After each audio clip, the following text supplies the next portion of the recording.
இப்போ நான் ஒரு கியூரியாசிட்டி வருமா வராதா? அப்போ இதுக்கு பின்னாடி டைம் வேஸ்ட் பண்ணியாவது கண்டுபிடிக்கணும் அப்படின்னு சொல்லி வருவோமா வரமாட்டோமா? ஆனால் நீங்கள் முகத்தை காமிச்சிட்டிங்கன்னா அந்த ஒரு அவங்களுக்கு இந்த இன்ட்ராகேஷன் இன்வெஸ்டிகேஷன் இதெல்லாம் டைம் அவ்வளோதான் அப்படின்ட்டு அவங்க பாட்டு போயிட்டே இருப்பாங்க. ஏன்னா நம்ம கூட பேசி பழகி ஃப்ரெண்ட்ஷிப் ஆகுறது வேற, பார்த்துட்டு ஓகே அப்படி சொல்லிட்டு போகிறவங்க வேற. அது மாதிரி ஓகே அப்படின்ட்டு போயிடும். அவங்க பிடிக்கலையா ஓகே. ஆனால் பழகி திக் ஃப்ரெண்ட்ஸாக ஆகும்போது நம்ம ஃப்ரெண்ட்ஸ் ஆகிடுவோம். அது ஒரு ஜாலி. அம்மா நோம்மா கேர்ள்ஸ் பயந்தாச்சு ஓகே. கேர்ள்ஸு சொல்கிறேன், இந்த மாதிரி வெளியில் எங்கேயாவது சடனாக ட்ராவல் பண்ணும்போது சிலப்போ பஸ் வந்து நடு ராத்திரி 12 மணி 1 மணிக்கெல்லாம் போயிடுச்சுன்னா அந்த எமர்ஜென்சி நம்பர் கரெக்டாக ஞாபகம் வச்சுக்கணும், சேவ் பண்ணி வச்சுக்கணும். டக்குன்னு தானே ஆட்டோவில் போகிறப்பே ஒன்று போலீஸ்க்கு கூப்பிட்டு வந்து இன்ஃபார்ம் பண்ணும், சார் நான் வந்து ட்ராவல் பண்ணுறேன் சார். அவன் ஆட்டோ டிரைவர் கேட்குற மாதிரியே ஃபோன் பேசணும். அதுக்கெல்லாம் நல்ல துணிச்சல் வேணும். சர்வை பண்ணணும். ஒத்தைக்கு ட்ராவல் பண்ணுறது தப்பில்ல. பெண்கள் சுதந்திரம்லாம் தப்பில்ல. ஆனால் ஆண்கள் வந்து வெறி நாய் மாதிரி சுற்றிட்டுருக்கானுங்க. அதுங்க சொல்கிறது ஒரு ஹைஜீனும் இல்லாத ஒரு செக்ஷுவல் கான்டாக்ட்ஸ், அது மாதிரி வியாதி, சரக்கு அடிக்கிறது, அந்த மாதிரி கண்ட கண்ட என்ன சொல்கிறது, அவங்க உடம்புல மொத்தமுமே வெறி பிடிச்சு அலையிற ஜென்ஸு.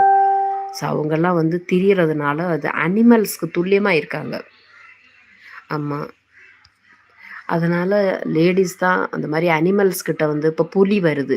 நம்ம ஒரு நாய் வந்தாலே பயப்படுறோம். சிலப்போ கடிச்சிருமோன்னு சொல்லி பயப்படுறோம். பாம்பை பார்த்து பயப்படுறோம். இப்போ மனுஷனையும் பார்த்து பயப்பட வேண்டியதாக இருக்குது. முகம் இல்லாத ஆளுங்கள்கிட்ட எப்படி பயப்படுறோமோ அதே மாதிரி முகம் இருக்கிற இந்த மாதிரி மனுஷ அனிமல்ஸ்கிட்டையும் பயப்பட வேண்டியதாக இருக்குது. அவங்க லைஃபே போயிடுச்சுல்ல. பரிசுத்தமான அவளோட வாழ்க்கை, பிஞ்சு உடம்பு. அந்த பொண்ணு எவ்வளோ சின்ன பொண்ணு, அது எவ்வளோ டயர்டாக வந்திருக்கும். அதுக்கு கூட்டு போய் ஒரு சாப்பாடு வாங்கி கொடுத்து ஒரு காஃபி வாங்கி கொடுத்து போமான்னு சொல்லிவிட்டா அந்த புள்ள 1000 காலத்துக்கு அது ஞாபகம் வச்சுட்ருக்கும். புண்ணியம் கிடைக்கும். ஆனால் பாபம் என்ன புண்ணியம் என்ன, நம்ம செஞ்ச தப்புகளுக்கு தண்டனை இருக்குங்கிறத தெரியாமல், ஒரு கல்ச்சரும் இல்லாமல், படிப்பு விவரம் எதுவுமே இல்லாத நாய்ங்க தான் இந்த மாதிரி தப்பு பண்ணுறாங்க. நமக்கு we have no rights to என்ன சொல்கிறது, to approach with a girl அவங்க வித்தவுட் எனி பெர்மிஷன். அவங்களுக்கு பிடிக்குமா பிடிக்காதான்னு தெரியாமல் அவங்கள போட்டு இது பண்ணுறது, ஹர்ட் பண்ணுறது எவ்வளோ தப்பு, எவ்வளோ தப்பு. சும்மா போகும்போது ஒன்று இடிச்சிட்டு போனாலே கோச்சிக்கிறாங்க, இட்டியட் கண்ணு தெரியலையாடா பொறுக்கி நாயன்னு. அந்த பொண்ணோட லைஃபே சாப்பிட்ருக்காங்க.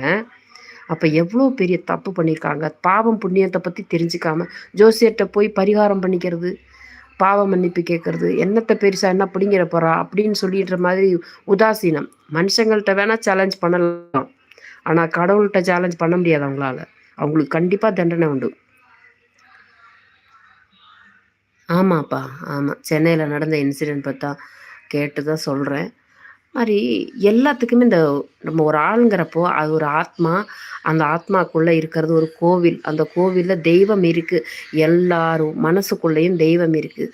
அவங்க பெற்றவங்க அவங்கள எவ்வளோ பிரார்த்தனை பண்ணி கோவிலில் போய் பேர் வச்சு, ஹிந்துவானா ஹிந்து தர்மப்படி பூனல் போட்டுவிட்டு, இல்லைன்னா கிறிஸ்டியன் ஆனால் அவங்களுக்கு ஞானஸ்தானம் கொடுத்து, முஸ்லீம் ஆனால் அவங்களோட கல்ச்சர் படி வளர்த்தி, எவ்வளோ அன்போடு வளர்த்தி தன் பிள்ளைய அனுப்பி படிக்க வச்சு வளர்த்தி ஆளாக்குறாங்க. அப்போது அது தெய்வத்தோட ஒரு காருண்யம் அவங்களுக்கு இல்லாமல் இருக்குமா? அந்த மாதிரி தெய்வம் குடியிருக்கிற ஓரோ உயிரும் தெய்வம் காவலில் இருக்குது. அவங்கள போய் நம்ம அபகடப்படுத்துகிறோம், டேஞ்சர் பண்ணுறோன்னா தெய்வத்துக்கு கோபம் வருமா வராதா? கண்டிப்பாக வரும். அதுவும் இல்லை திக்கற்றவர்கள்னு சொல்லுவாள். அவங்க ஒரு பாவமும் அறியாதவங்கள நம்ம போய் உபதிரவிச்சா கண்டிப்பாக தண்டனை உண்டு. அந்த தண்டனையோட குரூரதை பற்றி தெரியாமல் அவங்க பரிமாறிவிட்டு இருக்காங்க. இதை பற்றி தெரியணும். எத்தனை சினிமாவில் சொல்லியிருக்காங்க. இந்த மாதிரி தப்பு பண்ணினா எவ்வளோ பெரிய தண்டனை கிடைக்கும்னு சொல்கிறத சொல்லும்போது சாமியார்கள் ஜாஸ்தியாகிட்டு வராங்க. இப்போ பெண் சாமியார்கள், ஃப்ராடுகள் அதெல்லாம் வருது. அதுங்களையும் நம்பக்கூடாது. பணங்கள் நிறையா கொடுத்தா பாவங்கள் மன்னிக்கப்படுது அப்படிங்கிற ஒரு தைரியத்தை இந்த பெண் சாமியார்கள், ஃப்ராடு சாமியார்கள் சொல்லித்தராங்க. நீங்கள் இவ்வளோ பணத்தை போடுங்க உண்டியல்ல, நான் அந்த பாவத்தை மறைச்சிட்றேன். இந்த ஞானஸ்தானம் பண்ணுறவங்க ஃபாதர்கிட்ட போய் சொல்லுவாங்க, நான் அந்த மாதிரி தப்பு பண்ணிட்டேன் அப்படின்னு. தப்பு பண்ணிட்டேன்னு சொல்லிட்டேன்னா உனக்கு தப்புன்னு தெரிஞ்சு பண்ணியிருக்கேன்னா தண்டனை கண்டிப்பாக உண்டு. அது ஏது ஃபாதர்கிட்ட நீ மன்னிப்பு கேட்டாலும் சரி, கடவுள்கிட்ட அதுக்கு தண்டனை ஃபிக்ஸ் ஆகிடுச்சு. ஒரு தப்பு பண்ணினா 9 தண்டனை காத்துக்கிட்டு இருக்கு.